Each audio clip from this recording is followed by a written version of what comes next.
인천공항에서 결국 사고가 터졌습니다. 베트남 입국자가 한국인 공항 직원을 폭행하면서 이를 제지하던 시민들까지 부상을 당했습니다. 공항 직원 한 명은 중상을 입고 병원에서 치료 중이며 또 다른 직원은 가벼운 상처로 치료를 받았습니다. 당시 상황은 나비 교환이었습니다. 해당 베트남인은 한국이 베트남을 죽이고 있다고 외치며 공항 직원을 폭행한 것으로 전해졌습니다. 사건 직전 공항 상황은 평화로웠습니다. 베트남에서 출발한 여객기가 인천공항에 도착한 이후 가해자 A씨는 입국 검색대에 도착했습니다. A씨는 검색대에서부터 행패를 부렸습니다. 검색대 직원이 모든 소지품을 바구니에 넣으라고 하자 나에게 명령하지 말라며 고성을 질렀습니다. 이후 심사대에서 큰 행패를 부리기 시작했습니다.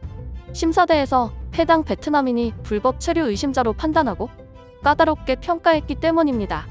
A씨가 대답을 제대로 하지 못하자 심사대 직원은 공항 보안 직원들에게 인계할 것으로 결정했습니다.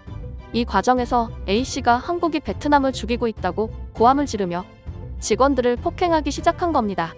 이 사건을 통해 베트남 내의 혐한 기류가 얼마나 심각한지 알 수 있습니다. 베트남은 코로나 사태 때부터 혐한 분위기가 심각해지기 시작했습니다. 중국발 코로나 사태임에도 불구하고 한국이 코로나의 시작이고 코로나를 전파시켰다는 베트남 내에 가짜 뉴스에 휘둘린 겁니다. 이후 현지 교민들이 폭행을 당하는 사건까지 있었는데요. 현재 한국 대기업들이 베트남에서 철수하겠다는 결정, 그리고 베트남 정부의 방관하듯 하는 태도 때문에 베트남인들의 혐한 분위기가 오히려 더 심각해지고 있는 상황이었습니다. 이게 한국인 관광객들의 발길이 끊기는 문제까지 이어지면서 베트남 전역이 경제 위기를 맞이하기도 했습니다.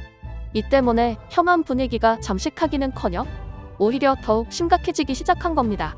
이 베트남인은 실제 불법 체류 목적으로 한국에 입국한 것으로 파악됐습니다. 확신을 가지고 판단한 것임에도 해당 베트남인은 부당하다며 폭행을 한 것입니다. 이번에는 외교부보다 인천공항 측의 대응이 빠르면서 주변국들도 긴장하기 시작했습니다. 인천공항 측은 이번 베트남 입국자의 폭행 사건은 우리 공항 직원에게 큰 상처를 주었고 우리 공항 이미지도 크게 실추시켰다고 밝혔습니다. 이어 베트남 정부의 사과보다도 우리가 어떻게 조치하느냐에 따라 이 문제의 심각성을 효과적으로 알릴 수 있을 것이다. 이에 따라 인천공항은 오늘부로 베트남행 및 베트남 발양국행 항공편 운항을 전면 거부한다고 밝혔습니다. 베트남 입장에선 발등에 불이 떨어진 겁니다. 베트남의 한국인 관광객 의존도는 상당합니다. 작년 베트남 방문객 중 62%가 한국인에 달할 정도였고 이 중 70% 이상이 여행을 목적으로 베트남에 방문했습니다. 한국인 관광객들 덕에 하노이와 다낭시의 경제 순환이 가능하다는 말이 있을 정도였습니다. 그러나 베트남의 혐한 기류 이후부터 한국인 관광객이 급감하면서 다낭시 점포들은 하나둘 폐점하기 시작했습니다. 한국인 관광객들 감소만으로 베트남 도시 전체가 위기를 맞이했다는 것입니다. 인천공항의 이번 발표는 주변국들에도 영향을 주고 있습니다. 이 발표가 있음과 동시에 관제탑은 베트남 항공기에 착륙 불가를 명령했습니다. 이 때문에 해당 베트남 국적기는 회항하였고 김포공항에 임시 착륙한 것으로 전해졌습니다. 그러나 김포공항 측은 임시 착륙한 항공기에서 베트남인들만 제외하고 입국 처리했다고 밝히면서 베트남인들을 당황하게 만들었습니다. 인천공항의 발표에 따라 김포공항 역시 베트남인들의 입국을 받을 수 없다는 입장을 밝힌 겁니다. 우리 항공사들도 발빠르게 움직이기 시작했습니다. 베트남 항공편 노선을 전면 폐쇄하고 태국, 말레이시아 등 주변 동남아 국가로 바꾸기 시작했습니다. 한 항공사 관계자는 현재 베트남 여행 선호도가 급감하고 있으면서 동시에 다른 동남아 국가를 찾는 고객들이 많아졌고 인천공항의 판단을 존중하는 것으로 항공사에서도 최대한 할 수 있는 도리를 하고 있는 중이라고 밝혔습니다. 인천공항의 결정에 주변국들도 움직이기 시작했습니다. 미국은 당장 베트남 여행을 중단시키고 베트남 여행객들의 입국도 금지하겠다고 밝혔습니다. 인천공항 직원 폭행은 인도적 차원에서 절대로 있을 수 없고 그런 나라의 여행객이 미국에서 행패를 부리는 것을 볼 수는 없다는 판단에서입니다. 유럽연합에서도 긴급 성명을 발표했습니다. 아예 입국 금지 조치를 내리지는 않았지만 베트남 여행객들을 대상으로 주의 명령을 내렸습니다. 베트남인들이 유럽 현지에서 소란을 피우거나 하는 순간 베트남으로 강제 송환 조치하겠다는 겁니다. 베트남은 인천공항으로부터 시작된 사건의 여파로 국제 왕따가 되어가고 있다는 겁니다. 베트남 정부는 초비상 사태입니다. 베트남 정부는 현재 베트남 현지 시위 세력들을 진압하는 데에도 애를 먹고 있습니다. 90%에 달하는 경찰 및 군 세력을 동원했음에도 완전 진압을 못하고 있기 때문입니다. 베트남 총리 탄핵 여론으로 번지고 있어서 총리 역시 현재 상황에 대처를 못하고 있습니다. 베트남 총리는 현재 경제 문제와 여행 산업 몰락 문제까지 한 번에 해결해야 하는 상황입니다. 정부와 베트남 현지 대기업이 뭉쳐야 하는데 그 어떠한 조치도 내리지 못하고 있습니다. 당장 베트남 대기업들은 직원들이 출근하지 않아서 모든 업무가 마비된 상황입니다. 회사 직원의 70% 넘는 인원들이 시위에 참여하면서 업무가 마비된 것입니다. 이에 따라 기업의 모든 활동이 중단되면서 정부가 도움을 요청할 수가 없는 상황이 된 겁니다. 베트남 정부 경제 관료들은 이미 무능력함이 탄로 난 상황입니다. 혐한 기류가 퍼질 때 경제 문제가 생길 거라고 예측하지 못한 것부터 시작해서 베트남 경제를 책임지는 한국 기업을 못 잡았다는 점까지 더해지면서 경제 관료들 대부분이 사퇴하거나 사퇴 예정인 상황입니다.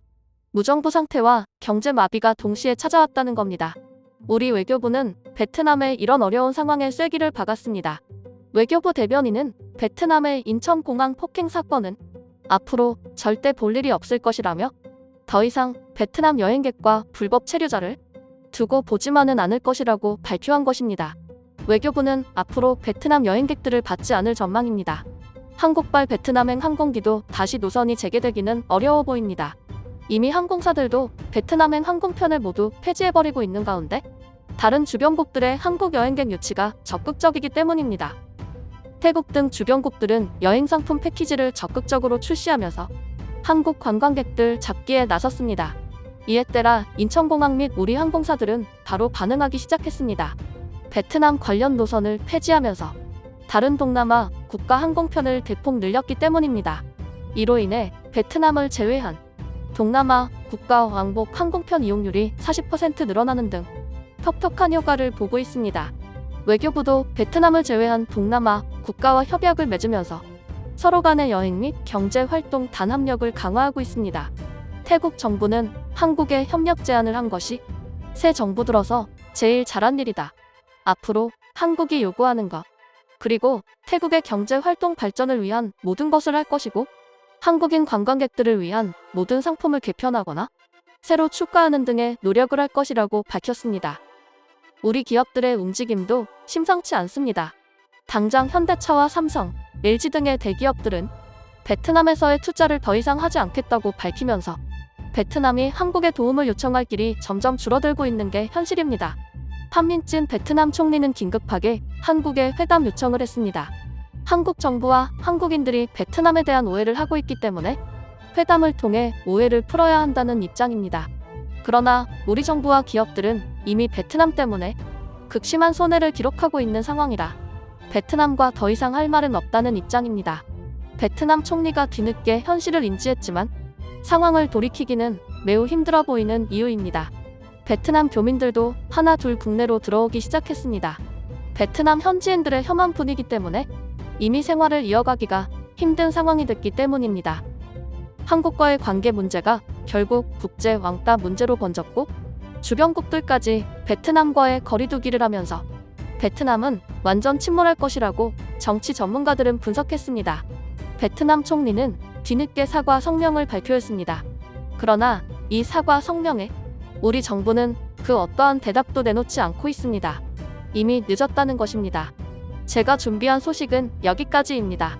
영상이 도움되셨다면 구독과 좋아요를 잊지 말고 눌러주세요.